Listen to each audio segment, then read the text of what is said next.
Bonjour à tous, aujourd'hui je vous retrouve pour une nouvelle vidéo, donc cette fois-ci ce sera un point lecture. Je vais vous présenter 3 livres. Donc tout d'abord j'ai lu le tome 1 de Sweet Home de Tilly Cole chez Milady. Un nu adulte que j'ai bien aimé, mais sans plus, puisque c'est, comment vous dire que ça, j'allais dire ça vole pas très haut. C'est pas si extraordinaire que ça.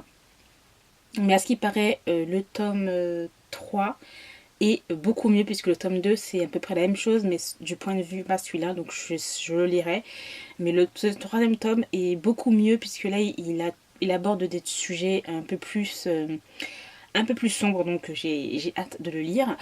Par contre, donc là je vais vous présenter ce premier tome là. Donc on nous présente ce livre comme étant un Roméo et Juliette des temps modernes. Quelques petites similitudes, mais c'est pas vraiment ça, hein. C'est tout simplement parce que le gars s'appelle Roméo, la fille elle s'appelle Molly, son nom Shakespeare, donc il y a quelques petites, voilà, des petits détails par rapport à ça, mais voilà, je dirais pas que c'est Roméo et Juliette revisité dans les temps modernes. Je ne dirais pas trop ça.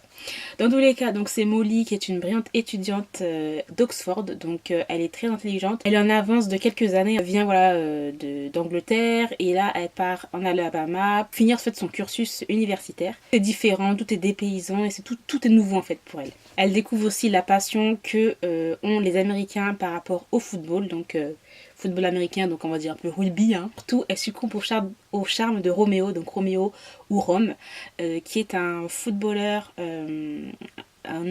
très très très apprécié et qui est destiné, on va dire, à entrer dans la NFL, donc c'est un truc un peu plus pro. Ce Roméo est aussi riche. Ils sont un petit peu, ils ont des caractères un petit peu opposés l'un à l'autre et vont commencer leur histoire à ces deux-là. Donc voilà, j'ai bien aimé sans plus, puisqu'en fait, je sais pas si c'est peut-être la traduction, mais voilà, Roméo, il a un caractère, soit il est trop violent. Ça me faisait penser, tiens, à Beautiful Disaster, voilà. Franchement, ça me faisait vraiment penser à Beautiful Disaster de Jamie Maguire, où le héros était un petit peu trop dans les extrêmes. Donc là, Roméo, soit par rapport à ses humeurs, il est genre trop violent. Des fois, il a des crises. Donc, moi-même, j'ai lu, j'ai pas compris. Et d'un seul coup, il devient tout doux comme un agneau. Il va te sortir des poèmes d'une niaiserie pas possible. Et en fait, c'est ça qui m'a un petit peu gênée. C'est ce caractère-là.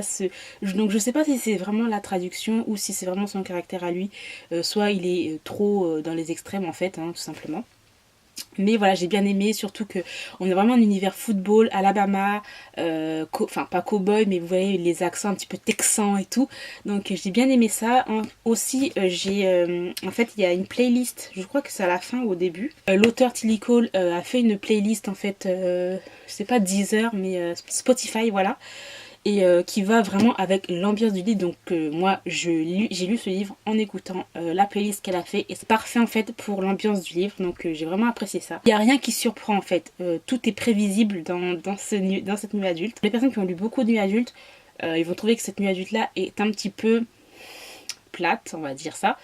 Mais pour les personnes qui commencent à lire la nuit adulte, pourquoi pas. Après, par rapport au caractère du personnage principal, voilà, il est un petit peu trop dans les extrêmes ce gars-là, mais bon. Mais voilà, en gros j'ai bien aimé. Après voilà, il y a quelques petites réactions en fait du personnage féminin. Donc c'est comment elle s'appelle, Molly, qui est hyper saoulant. Et c'est ce genre de caractère qui qui me saoule la plupart du temps dans les nuits adultes.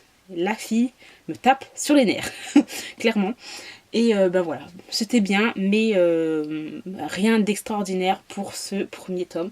Donc j'ai hâte de lire le troisième tome, parce qu'on m'a dit, enfin le deuxième tome aussi, mais surtout le troisième tome, puisque j'ai vu des avis et on m'a dit qu'il était vraiment clairement meilleur, beaucoup plus sombre aussi, et des sujets beaucoup plus intéressants. Ensuite, j'ai lu le tome 11 de Charlie Davidson de Daria Jones, donc je ne vais pas m'attarder sur ce livre-là, c'est un tome 11, donc là clairement, comme je vous l'ai déjà répété, dans les Charlie Davidson, il y a toujours des révélations, toujours une bombe que l'auteur nous lâche, donc j'en dirai pas plus, juste que j'ai adoré, voilà. Moi je vous le conseille encore une fois, si vous aimez les mondes un peu fantastiques, surtout avec des personnages hauts en couleur comme Charlie, qui est juste hyper marrante. Ce que j'aime beaucoup aussi dans cette série, c'est qu'à chaque début de chapitre, on a des petites phrases en fait, que soit Charlie en fait elle porte des t-shirts, et sur ces t-shirts là il y a toujours des petites des petites phrases, des petites quotes qui sont genre hyper marrantes. Enfin bref, voilà, c'est une série, il y a tout qui a tout pour plaire. Franchement, il y a de l'humour, il y a un univers fantastique, super bien développé. T'es vraiment surprise par les événements, il y a beaucoup d'action et en plus de ça, il y a des enquêtes policières qui sont faites parce que Charlie est une détective privée, donc voilà, et elle résout des enquêtes et c'est juste génial. Donc voilà, je m'attarderai pas dessus, hein, voilà.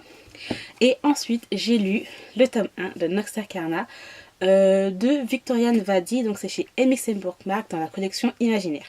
Donc c'est du fantastique et que j'ai vraiment beaucoup aimé. Donc en gros, pour le résumer, comment je peux vous dire ça? Donc c'est l'histoire en fait de Val qui travaille pour un petit bouquiniste. Il a abandonné ses études et a perdu de vue ses amis parce qu'en fait il a des visions qui le hantent. Il y a une créature qui le tourmente pendant son sommeil. Un soir il va rencontrer un mystérieux personnage et il a l'air d'en savoir un peu. Il a l'air de savoir ce qu'a Val.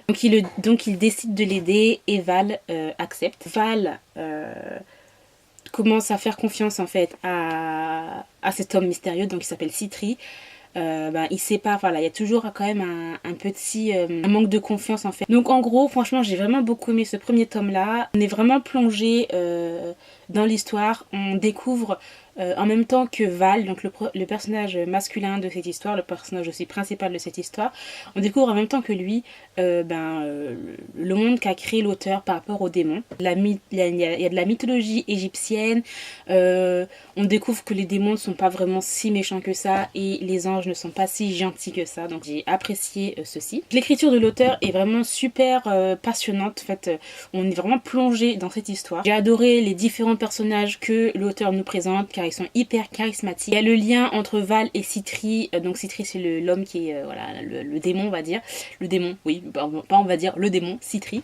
Donc il y a un lien qui les unit eux deux et qui est assez intriguant. Donc voilà, moi j'ai adoré le personnage de Citri par rapport à Val, parce que Val en fait fait beaucoup d'erreurs, mais après c'est, on va dire, c'est un humain par rapport à Citri qui lui est un démon qui a vécu plusieurs années.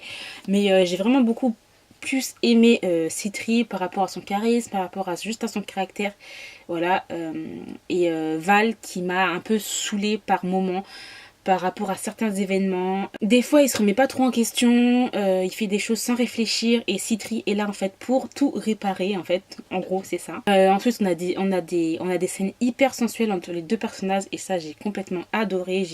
Voilà, c'est vraiment génial à lire. Aussi le caractère de Citri, il a un caractère un peu posé mais hyper marrant aussi, donc il a vraiment quelques petites phrases qui nous sortent et qui est juste super marrant à lire. Donc en gros l'histoire est super bien menée, il y a des moments où j'étais hyper surprise, je m'attendais pas à ça, et puis la fin te casse ton délire qu'en gros, enfin pas vraiment te casse ton délire mais t'es tellement à fond dedans que d'un seul coup t'as une fin qui arrive, qui te tombe comme ça et tu t'attendais pas à ça. Je dois attendre en fait le tome 2. Donc voilà, je vais attendre le tome 2 avec impatience. Je trouve que c'est vraiment génial. Parce qu'en fait on s'attarde pas sur la relation amoureuse, mais clairement sur tout l'univers fantastique que l'auteur a créé, qui est hyper riche et vraiment super intéressant, puisque comme je vous l'ai dit, il y a de la mythologie égyptienne, on a des démons, on a des anges, etc. Et c'est juste super bien fait, super bien écrit. Et donc voilà, je pourrais vous dire que ça. J'ai vraiment adoré. Donc je te remercie encore Raphaël. Donc Le Monde de Tay. Donc je mettrai sa chaîne en barre d'infos si ça vous intéresse. Donc c'est lui qui m'a conseillé de lire ce livre-là. Et c'est vraiment pas... et je regrette vraiment pas d'avoir craqué. Je suis vraiment hyper contente d'avoir découvert en fait ce premier tome-là. Et voilà, juste génial. Après c'est vrai que c'est vraiment un pavé d'un peu plus de 500 pages, donc il doit y avoir 520, 530 pages, voilà. Après c'est vrai que voilà, il coûte un peu son prix quoi, 25 €. Donc après si vous voulez pas lire en livre, vous pouvez lire la version e-book. Donc voilà, j'ai terminé pour ce point de lecture. J'espère que cette vidéo vous aura plu. Dites-moi si vous avez lu certains livres que je vous ai présentés, est-ce que vous en avez pensé, ou si vous voulez lire certains livres que je vous ai présentés, dites-moi tout ça. Sinon donc ensuite les prochains livres que j'ai déjà lus et que je vous présenterai, donc là je les ai pas en ma possession là tout de suite, mais ça sera le 3e tome de la série Washington Scandal, La Conquête de Elle Kennedy et With You de Amélie et Marie Rage. Donc voilà, j'ai très hâte de vous présenter tout ça. Donc voilà.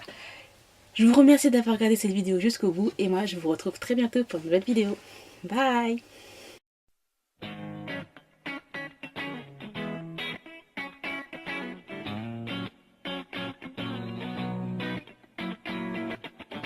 Not saying it's your fault, although you could have done more.